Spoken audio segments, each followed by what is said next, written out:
10월 25일 수요일 Reading Jesus 요한복음 8장부터 11장까지의 말씀입니다. 8장 예수께서 올리브산으로 가로질러 가셨다가 곧이어 성전으로 돌아오셨다. 사람들이 때를 지어 그분께 몰려왔고 예수께서는 자리에 앉아 그들을 가르치셨다.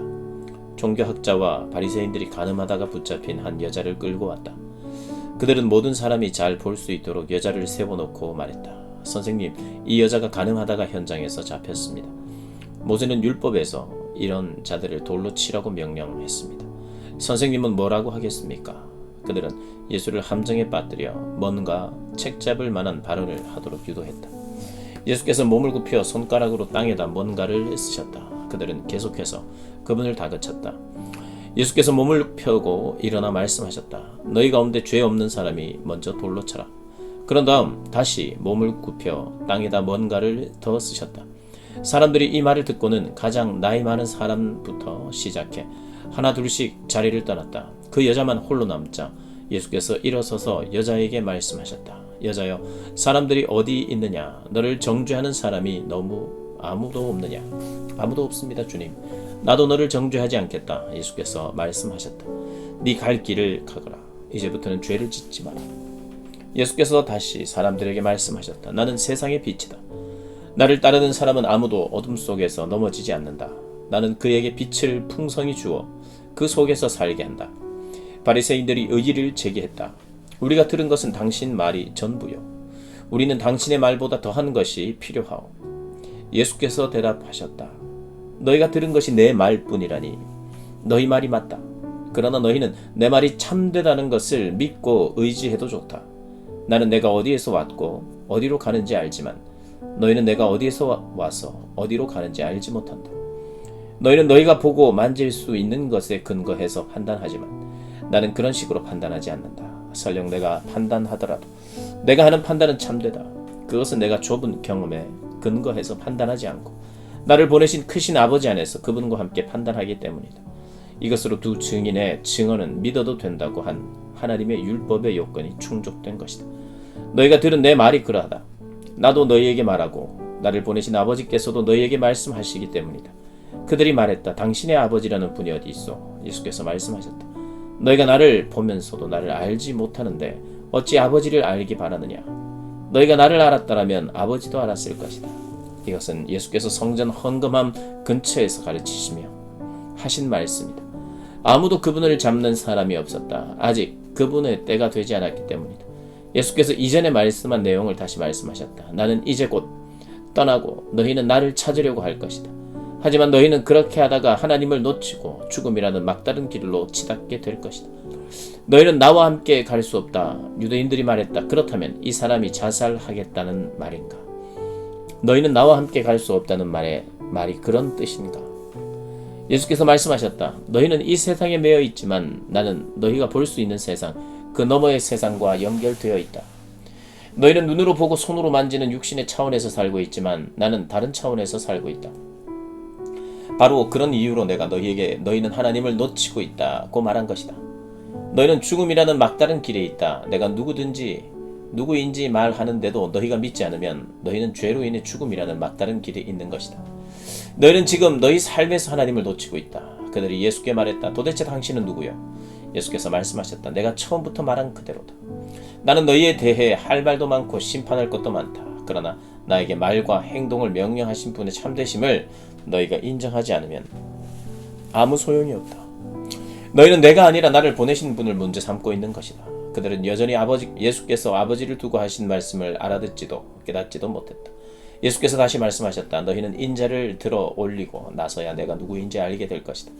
내가 이 말을 지어낸 것이 아니라 아버지께서 가르쳐 주신 대로 말하는 것을 알게 될 것이다. 나를 보내신 분이 나와 함께 계신다. 그분은 나를 버려두지 않으신다. 그분을 기쁘시게 해드리는 것이 나에게 얼마나 큰 기쁨이 되는지 그분은 잘 아신다. 예수께서 이렇게 말씀하시자 많은 사람들이 믿기로 작정했다. 그러자 예수께서 자기를 믿겠다고 한 유대인들을 향해 말씀하셨다. 너희가 내 말을 붙들고 내 말대로 살아가면 너희는 진정한 내 제자가 된다. 그러면 너희는 진리를 직접 경험하게 될 것이고 진리가 너희를 자유롭게 할 것이다. 그들이 놀라서 말했다. 하지만 우리는 아브라함의 자손입니다. 우리는 누구의 종이 되어본 적이 없습니다. 그런데 어째서 당신은 진리가 너희를 자유롭게 할 것이다 라고 말하는 것입니까? 예수께서 말씀하셨다. 내가 너희에게 진지하게 말한다. 죄의 삶을 선택하는 사람은 누구나 막다른 골목에 갇힌 것이며 그런 사실은 사실상 종이나 다름없다. 종은 뜨내기여서 마음대로 드나들지 못하지만 아들은 지위가 확고해서 마음대로 드나든다. 그러므로 아들이 너희를 자유롭게 하면 너희는 온전히 자유롭게 될 것이다. 나도 너희가 아브라함의 자손인 줄을 안다. 그러나 나는 너희가 나를 죽이려 한다는 것도 알고 있다. 그것은 나의 메시지가 너희 둔한 사람의 속속들이 스며들지 않았기 때문이다. 나는 아버지와 사귀면서 본 것을 말하는데 너희는 단지 너희 아버지에게서 들은 것을 계속 행한다. 그들이 붕괴했다. 우리 아버지는 아브라함이요. 예수께서 말씀하셨다. 너희가 아브라함의 자손이라면 아브라함이 한 일을 너희도 했을 것이다. 그러나 너희는 지금 하나님께로부터 직접 들은 진리를 너희에게 전해준 나를 죽이려 한다. 아브라함은 그런 일을 하지 않았다. 너희는 너희 아버지의 일을 고집스럽게 되풀이하고 있다. 그들이 말했다. 우리는 사생아가 아니라 우리에게는 적법한 아버지이신 유일하신 하나님이 계시오. 예수께서 말씀하셨다. 하나님이 너희 아버지라면 너희가 나를 사랑했을 것이다. 내가 아버지께로부터 나서 이 세상에 왔기 때문이다. 나는 내 뜻대로 온 것이 아니다. 아버지께서 나를 보내셔서 온 것이다. 어째서 너희는 내 말을 한마디도 알아듣지 못하느냐?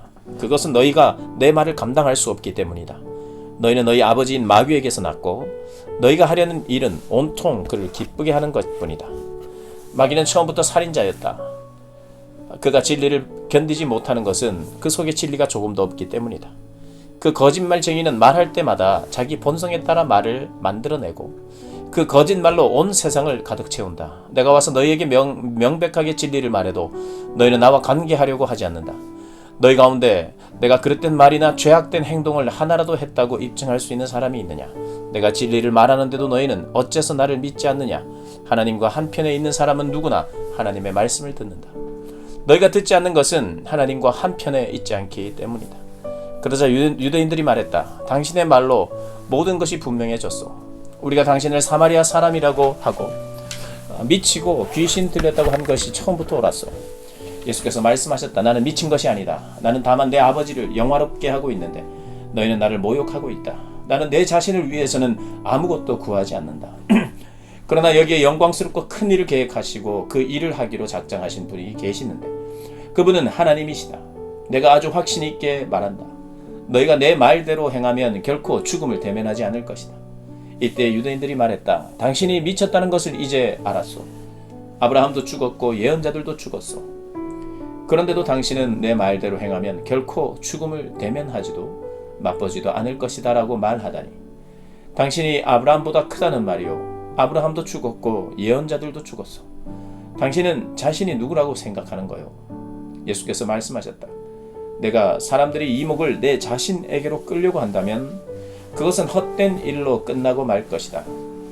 그러나 내 아버지, 곧 너희가 너희 아버지라 부르는 분께서 이 순간에 나를 영광의 자리에 두셨다. 너희는 그분을 알아보지 못했으나 나는 그분을 알아보았다.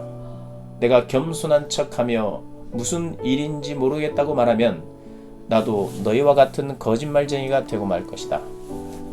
그러나 나는 알고 있고 그분의 말씀대로 행하고 있다. 너희 조상 아브라함은 희열에 찬 믿음으로 역사의 뒤안길을 굽어보면서 나의 날이 오는 것을 보았다.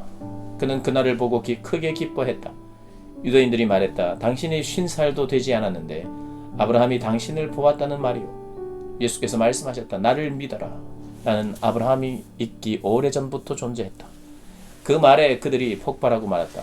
그들은 돌을 들어 그분을 치려고 했다. 그러나 여호와 예수께서는 어느새 성전을 빠져나와 사라지셨다. 9장. 예수께서 길을 가시다가 태어날 때부터 눈먼 사람을 보셨다. 제자들이 물었다. 라삐님, 이 사람이 눈먼 사람으로 태어난 것이 누구의 죄 때문입니까?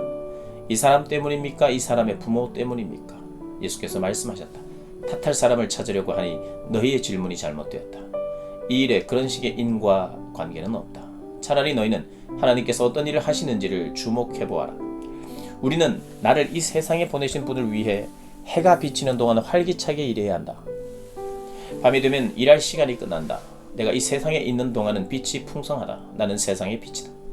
예수께서 이렇게 말씀하시고 흙에 침을 뱉어 그것으로 반죽을 이겨서 눈먼 사람의 눈에 바르고 말씀하셨다. 실로암 연못에 가서 씻어라. 실로암은 보냄을 받았다는 뜻이다. 사람이 가서 씻고 앞을 보게 되었다. 이내 마을이 소란해졌다. 그 사람의 친척과 여러 해 동안 그가 구걸하는 모습을 보아온 사람들이 말했다. 이 사람은 우리가 알던 사람, 여기에 앉아서 구걸하던 그 사람이 아닙니까? 그 사람이 맞아요. 하고 다른 사람들이 말했다. 그러나 같은 사람이 아니요 그와 닮은 사람일 뿐입니다. 하고 말하는 사람들도 있었다. 그 사람이 말했다. 납니다. 내가 바로 그 사람입니다. 그들이 말했다. 당신이 어떻게 눈을 뜨게 되었어? 예수라는 분이 진흙을 이겨서 내 눈에 바르고는 내게 실로암에 가서 씻으라고 말했습니다. 나는 그분이 말한 대로 했습니다. 눈을 씻었더니 이렇게 보게 되었습니다. 그 사람이 어디 있어? 모르겠습니다. 그들은 그 사람을 바리새인들에게 데려갔다. 예수께서 진흙을 이겨 그의 눈을 고쳐주신 날은 안식일이었다. 바리새인들은 그날 그 사람이 어떻게 보게 되었는지 엄히 따져 물었다. 그 사람이 대답했다. 그분이 내 눈에 진흙 반죽을 발라주셔서 내가 씻었습니다. 그랬더니 이렇게 보게 되었습니다. 몇몇 바리새인들이 말했다. 그 자는 하나님에게서 온 사람이 아닌 게 틀림없어. 안식일을 지키지 않으니 말이야.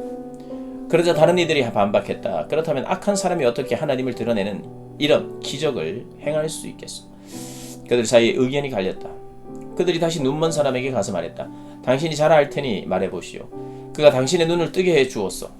당신은 그 사람에 대해 뭐라고 말할 수 있어? 그 사람이 대답했다. 그분은 예언자이십니다. 유대인들은 그 말을 믿지 않았다. 또한 그가 처음부터 눈먼 사람이었다는 것도 믿지 않았다. 그래서 그들은 눈이 밝아져 보게 된 그 사람의 부모를 불러다가 말했다. 이 사람이 눈먼 자로 태어났다는 당신 내 아들이요? 그러면 그가 지금은 어떻게 앞을 보게 된 것이요? 그의 부모가 대답했다. 그가 우리 아들이라는 것과 그가 눈이 멀어서 태어난 것은 우리가 압니다. 하지만 그가 어떻게 해서 보게 되었고 누가 그의 눈을 뜨게 해줬는지는 전혀 모르겠습니다. 그에게 물어보시죠. 그도 다 자란 어른이니 자기가 직접 말할 것입니다. 그의 부모가 이렇게 말한 것은 유대의 지도자들이 두려웠기 때문이다. 그들은 예수가 메시아다라는 입장을 취하는 사람은 누구나 회당에서 내쫓기로 이미 결정해 놓은 상태였다. 그래서 그의 부모가 그에게 물어보시지요. 그도 다 자란 어른입니다라고 말한 것이다. 그들은 눈이 멀었던 사람을 다시 불러다가 말했다. 하나님께 영광을 돌리시오. 우리가 알기로 그 자는 사기꾼이요. 그 사람이 대답했다. 그 일이라면 나는 어느 쪽도 아는 것이 없습니다. 그러나 한 가지 확실한 것이 있는데 내가 눈이 멀었는데 이제는 볼 수 있다는 사실입니다. 그들이 말했다. 그 자가 당신에게 무슨 짓을 했소? 어떻게 당신의 눈을 뜨게 해준 것이요? 내가 여러분에게 거듭 말했는데도 여러분은 듣지 않았습니다. 그런데 왜 다시 들으려 하십니까? 여러분도 그분의 제자가 되려는 것입니까? 그 말에 그들이 마구 호통을 쳤다. 당신은 그자의 제자인지 모르겠으나 우리는 모세의 제자요. 우리는 하나님께서 모세에게 말씀하셨다는 것은 확실히 알지만 이자가 어디에서 왔는지는 모르고. 그 사람이 대답했다. 참 놀라운 일입니다. 여러분은 그분에 대해 아는 게 없다고 하지만 그분이 내 눈을 뜨게 해준 것은 틀림없는 사실입니다. 모두가 알다시피 하나님은 죄인들의 말대로 하시는 분이 아니라 누구든지 경건하게 살면서 그분 뜻대로 행하는 사람의 말에 귀를 기울이시는 분입니다. 누군가가 태어날 때부터 눈먼 사람의 눈을 뜨게 해주었다는 이야기를 나는 들어본 적이 없습니다. 그분이 하나님에게서 오시지 않았다면 아무 일도 못하셨을 것입니다. 그들이 말했다. 먼지맛도 못한 주제에 어디서 감히 그런 투로 말하느냐. 그러고 나서 그 사람을 거리에 내쫓았다. 그들이 그 사람을 내쫓았다는 말을 예수께서 들으시고 그를 찾아가 만나셨다. 예수께서 그 사람에게 물으셨다. 네가 인자를 믿느냐? 그 사람이 말했다. 선생님, 그분이 누구신지 제게 일러 주십시오. 제가 그분을 믿겠습니다. 예수께서 말씀하셨다. 네가 지금 인자를 보고 있다. 내 음성을 알아듣지 못하겠느냐? 그 사람은 주님, 제가 믿습니다. 하며 예수께 경배했다. 그러자 예수께서 말씀하셨다. 내가 이 세상에 온 것은 모든 것을 대낮같이 환하게 드러내서 분명히 하려는 것이다. 모든 것을 선명히 구별해서 보지 못하는 사람들은 보게 하고 잘 본다고 하는 사람들은 눈먼 자로 폭로하려는 것이다. 몇몇 바리새인들이 그분의 말씀을 듣고 말했다. 결국 우리가 눈먼 자라는 말이요. 예수께서 말씀하셨다. 너희가 정말로 눈이 멀었더라면 차라리 허물이 없었을 것이다. 그러나 너희가 모든 것을 잘 본다고 하니 너희는 모든 허물과 잘못에 대해 책임을 져야 할 것이다. 10장. 할 수 있는 한 분명히 말하겠다. 양의 우리에 들어갈 때 문으로 들어가지 않고 울타리를 넘거나 뚫고 들어가는 사람은 딴 속셈이 있는 양 도둑이다. 목자는 곧바로 문으로 간다. 문지기는 목자에게 문을 열어주고 양들은 그의 음성을 알아듣는다. 목자는 자기 양들의 이름을 하나하나 불러 밖으로 데리고 나간다. 양들을 모두 데리고 나가면 목자는 앞장서 가고 양들은 그를 따라간다. 양들이 목자의 음성을 잘 알기 때문이다. 양들은 낯선 사람의 음성은 따르지 않고 오히려 뿔뿔이 흩어진다. 낯선 자의 목소리에는 익숙하지 않기 때문이다. 예수께서 이토록 쉽게 이야기해 주셨으나 그들은 그분이 무슨 말씀을 하시는지 전혀 깨닫지 못했다. 그래서 예수께서 다시 말씀하셨다. 그렇다면 분명히 말하겠다. 나는 양들이 드나드는 문이다. 다른 사람들은 모두 못된 일을 꾸민다. 그들은 하나같이 양 도둑이다. 양들은 그들의 말을 듣지 않는다. 나는 문이다. 나를 통해 들어오는 사람은 누구나 보살핌을 받고 마음껏 드나들며 풀밭을 찾게 될 것이다. 도둑은 오직 훔치고 죽이고 멸망시키려고 올 뿐이다. 내가 온 것은 양들로 참되고 영원한 생명을 얻게 하고 그들이 꿈꾸던 것보다 더 나은 삶을 얻게 하려는 것이다. 나는 선한 목자다. 선한 목자는 자기보다 양들을 먼저 생각해서 필요하다면 자기를 희생하기까지 한다. 삭구는 참된 목자가 아니다. 삭구는 양을 하찮게 여긴다. 이리가 오는 것을 보면 양들을 버리고 급히 달아난다. 그러면 양들은 이리에게 잡아 먹히거나 뿔뿔이 흩어지고 만다. 삭군이 관심을 기울이는 것은 돈밖에 없다. 삭군은 양들을 소중히 여기지 않는다. 나는 선한 목자다. 나는 내 양들을 알고 내 양들도 나를 안다. 아버지께서 나를 아시고 내가 아버지를 아는 것과 같다. 나는 내 자신보다 양들을 먼저 생각해서 필요하다면 내 목숨까지 내어준다. 너희는 이 우리에 있는 양들 말고도 다른 양들도 있다는 것을 알아야 한다. 나는 그 양들도 모아서 데려와야 한다. 그들도 내 목소리를 알아듣고 한 목자 아래서 한 양떼가 될 것이다. 아버지께서 나를 사랑하신다. 그것은 내가 목숨을 기꺼이 버리기 때문이다. 또한 나는 목숨을 다시 얻을 자유도 있다. 아무도 내게서 목숨을 앗아가지 못한다. 나는 내 자유의지로 내 목숨을 버린다. 나는 목숨을 버릴 고난도 있고 다시 얻을 고난도 있다.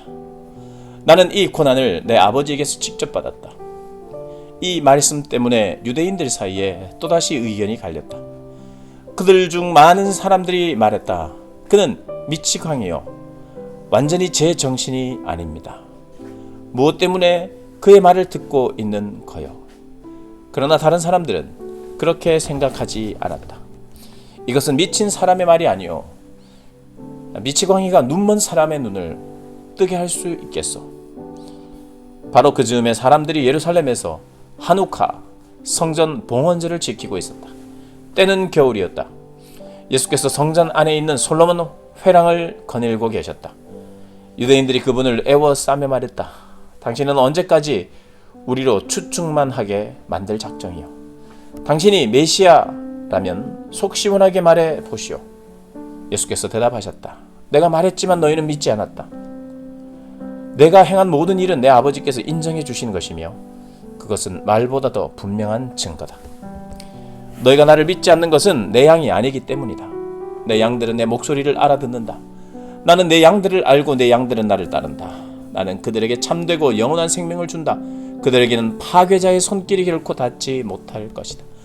아무도 그들을 내 손에서 빼앗아 갈 수 없다. 그들을 내게 맡기신 아버지는 파괴자나 도둑보다 훨씬 크신 분이다. 아무도 그들을 내 아버지께서 빼앗아 갈 수 없다. 나와 아버지는 한 마음 한 뜻이다. 유대인들이 또다시 돌을 들고 예수를 치려고 했다. 예수께서 말씀하셨다. 나는 아버지께로부터 온 많은 선한 일을 너희에게 선물로 주었다. 너희는 그 가운데 무엇 때문에 나를 돌로 치려고 하느냐? 유대인들이 말했다. 우리가 당신을 돌로 치려고 하는 것은 당신이 행한 선한 일 때문이 아니라 당신 스스로를 하나님이라 일컫는 신성 모독죄 때문이요. 예수께서 말씀하셨다. 나는 영감으로 기록된 너희 성경을 인용했을 뿐이다. 그 말씀에서 하나님은 내가 너희에게 말한다. 너희는 신이다 라고 하셨다. 하나님께서 너희 조상을 신이라 부르셨다. 성경은 거짓을 말하지 않는다. 그런데 왜 너희는 내가 하나님의 아들이라고 말했다는 이유만으로 아버지께서 거룩하게 구별해서 이 세상에 보내신 유일한 존재인 나에게 하나님을 모독하는 자라고 소리 지르고 있는가? 내가 만일 내 아버지의 일을 행하지 않는다면 나를 믿지 않아도 좋다. 그러나 내가 아버지의 일을 행하고 있다면 내가 내 자신에 대해서 하는 말은 잠시 제쳐두고 바로 너희 눈앞에 일어나는 일만이라도 증거로 받아들여라. 그러면 너희는 이 모든 일을 한 번에 깨닫게 될 것이다. 우리가 같은 일을 하고 있을 뿐 아니라 같다는 것, 아버지와 아들이라는 것을 알게 될 것이다. 아버지가 내 안에 계시고 내가 아버지 안에 있다. 그들이 이번에도 예수를 잡으려고 했지만 그분은 그들의 손을 빠져나가셨다. 예수께서는 다시 요단강 건너편 요한이 처음 세례를 주던 곳으로 가셔서 거기에 머무셨다. 많은 사람들이 그곳으로 예수를 따라왔다. 그들이 말했다. 요한은 기적을 하나도 행하지 못했지만 그가 이분을 두고 한 말은 모두 사실이었다. 그때 거기서 많은 사람들이 예수를 믿었다. 11장. 어떤 사람이 병이 들었다. 그는 마리아와 그 자매 마르다가 사는 마을 베다니의 나사로였다. 이 마리아는 주님의 발에 향유를 바르고 자기 머리카락으로 발을 닦아드린 사람이었다. 병이 든 나사로는 그녀의 오라버니였다. 두 자매는 예수께 사람을 보내 소식을 알렸다. 주님께서 사랑하시는 사람이 깊은 병이 들었습니다. 예수께서 그 소식을 듣고 말씀하셨다. 그 병은 죽을 병이 아니다. 그것은 하나님의 영광을 드러내는 기회가 될 것이다. 그 일로 하나님의 아들이 영광을 받을 것이다. 예수께서는 마르다와 그 자매 마리아와 나사로를 사랑하셨다. 그러나 나사로가 아프다는 소식을 듣고도 그분은 계시던 곳에서 이틀을 더 머무셨다. 이틀 후에 예수께서 제자들에게 말씀하셨다. 다시 유대로 가자. 제자들이 말했다. 랍비님, 그리로 가시면 안 됩니다. 유대인들이 선생님을 죽이려고 하는데 다시 가시다니요. 예수께서 대답하셨다. 낮은 12시간이 아니냐. 낮에 다니는 사람은 햇빛이 넉넉하기 때문에 넘어지지 않는다. 그러나 밤에 다니는 사람은 자신이 어디로 가는지 볼 수 없기 때문에 넘어진다. 이 말씀을 하신 뒤에 예수께서 이렇게 말씀하셨다. 우리 친구 나사로가 잠들었다. 내가 가서 깨워야겠다. 제자들이 말했다. 주님, 그가 잠들었다면 푹 쉬고 나서 기분 좋게 깰 것입니다. 예수께서는 죽음을 두고 하신 말씀인데 제자들은 잠시 잠을 잔다는 뜻으로 받아들였다. 그래서 예수께서 분명하게 밝히셨다. 나사로가 죽었다. 내가 거기에 있지 않은 것이 너희에게는 잘된 일이다. 너희는 이 일로 믿음의 눈을 뜨게 될 것이다. 이제 그에게 가자. 바로 그때 쌍둥이라고 불리는 도마가 동료들에게 말했다. 갑시다. 우리도 그와 함께 죽는 것이 낫겠습니다. 예수께서 마침내 베다니에 도착해서 보니 나사로가 죽은 지 벌써 나흘이 되었다. 베다니는 예루살렘에서 몇 킬로미터밖에 떨어지지 않은 곳이어서 많은 유대인들이 마르다와 마리아를 찾아와 나사로를 잃은 그들을 위로하고 있었다. 마르다는 예수께서 오신다는 소식을 듣고 그분을 마중하러 나갔다. 마리아는 집에 남아 있었다. 마르다가 말했다. 주님께서 여기에 계셨더라면 제 오라버니가 죽지 않았을 것입니다. 그러나 지금이라도 주님이 구하시면 하나님께서 무엇이든지 들어주실 것을 제가 압니다. 예수께서 말씀하셨다. 네 오라비가 다시 살아날 것이다. 마르다가 대답했다. 마지막 날에 부활의 때에 제 오라버니가 다시 살아날 것을 압니다. 마지막 날까지 기다리지 않아도 된다. 지금 이 순간에 나는 부활이요 생명이다. 나를 믿는 사람은 죽어도 살고 누구든지 살아서 나를 믿는 사람은 결코 죽지 않을 것이다. 네가 이것을 믿느냐? 믿습니다. 주님, 저는 주님이 메시아이시며 이 세상에 오시는 하나님의 아들이신 것을 처음부터 믿었습니다. 이 말을 한 뒤에 마르다는 동생 마리아에게 돌아가서 귓속말로 이렇게 말했다. 선생님이 오셨는데 너를 찾으시는구나. 이 말을 들은 마리아는 벌떡 일어나 예수께 달려갔다. 예수께서는 아직 마을에 들어가시지 않으시고 마르다가 마중 나왔던 곳에 계셨다.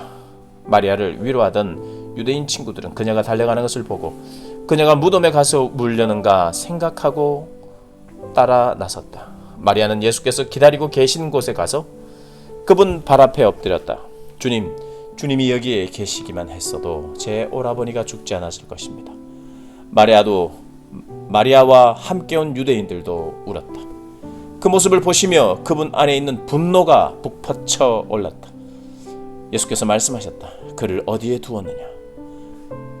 사람들이 말했다. 주님, 와 보십시오. 주님께서 눈물을 흘리셨다. 이방인들이 말했다. 보시오, 저분이 그를 얼마나 깊이 사랑하셨는지. 그들 가운데 또 다른 이들이 말했다. 글쎄요, 저분이 그를 그토록 사랑했다면 왜 그가 죽지 않도록 손을 쓰지 않았을까요? 저분은 눈먼 사람의 눈을 뜨게 해준 분이시지 않습니까? 예수께서 무덤에 이르렀을 때 그분 안에 다시 분노가 복받쳐 올랐다. 무덤은 산 허리에 있는 소박한 굴인데 입구가 돌로 막혀 있었다. 예수께서 말씀하셨다. 돌을 치워라. 죽은 자의 누이인 마르다가 말했다. 주님, 이미 악취가 납니다. 죽은 지 나흘이 되었습니다. 예수께서 마르다의 눈을 들여다보며 말씀하셨다. 네가 믿으면 하나님의 영광을 볼 것이라고 내가 말하지 않았느냐. 그러고는 어서 돌을 치워라 하고 다른 사람들에게 명하셨다. 사람들이 돌을 치우자 예수께서 하늘을 우러러보며 기도하셨다. 아버지, 내 말을 들어주시니 감사합니다. 아버지께서 언제나 들으신다는 것을 제가 압니다. 그러나 내가 이렇게 말씀드리는 것은 여기 서 있는 이 사람들 때문입니다. 아버지께서 나를 보내신 것을 저들로 믿게 하려는 것입니다. 그런 다음에 예수께서 큰 소리로 외치셨다. 나사로야 나오너라. 그러자 나사로가 나왔다. 머리에서 발끝까지 천으로 감고 얼굴에는 수건을 덮은 시신의 모습이었다. 예수께서 그들에게 말씀하셨다. 마음대로 움직이게 그를 풀어주어라. 그 사건은 마리아와 함께 있던 많은 유대인들에게 전환점이 되었다. 그들이 예수께서 하신 일을 보고 그분을 믿게 된 것이다. 그러나 몇몇 사람이 바리새인들에게 돌아가 예수께서 하신 일을 밀고 했다. 대제사장과 바리새인들은 유대의 최고 회의를 소집했다. 어떻게 하면 좋겠습니까? 이 자가 끊임없이 일을 벌이며 하나님의 표적을 일으키고 있으니 말입니다. 이대로 두면 조만간 모든 사람이 그를 믿게 될 테고 그러면 로마 사람들이 와서 얼마 남지 않은 우리의 권력과 특권마저 빼앗고 말 것입니다. 그러자 그들 가운데서 그 해에 대제사장으로 임명된 가야바라는 사람이 말했다. 여러분은 아무것도 모르겠소. 한 사람이 백성을 위해 죽는 것이 민족 전체가 멸망하는 것보다 우리에게 낫다는 것을 알지 못한단 말이요. 이것은 그가 스스로 한 말이 아니라 그 해 대제사장으로서 뜻하지 않게 예언하는 것이다. 그는 예수께서 민족을 위해서뿐 아니라 흩어져 나그네의 삶을 살아가는 하나님의 자녀들을 모아서 한 백성으로 만들기 위해 죽으실 것을 예언하는 것이다. 그날부터 그들은 예수를 죽이기로 모의했다. 그래서 예수께서는 더 이상 유대인들 가운데 드러나게 다니지 않으셨다. 그분은 광야에 인접한 에브라임이라는 시골 마을로 물러가서 제자들과 함께 머물러 계셨다. 유대인의 유월절이 다가오고 있었다. 많은 사람들이 명절 준비를 하려고 시골에서 예루살렘으로 올라갔다. 그들은 예수에 대해 궁금해했다. 성전에 모여선 사람들 사이에 그분에 대해 많은 이야기가 오갔다. 여러분 생각은 어떻습니까? 그가 명절의 모습을 드러낼 것 같습니까? 한편 대제사장과 바리새인들은 누구든지 예수에 대한 소문을 듣거든 자신들에게 알리라는 명령을 내려두었다. 그들은 예수를 붙잡을 만반의 태세를 갖추고 있었다. 아멘.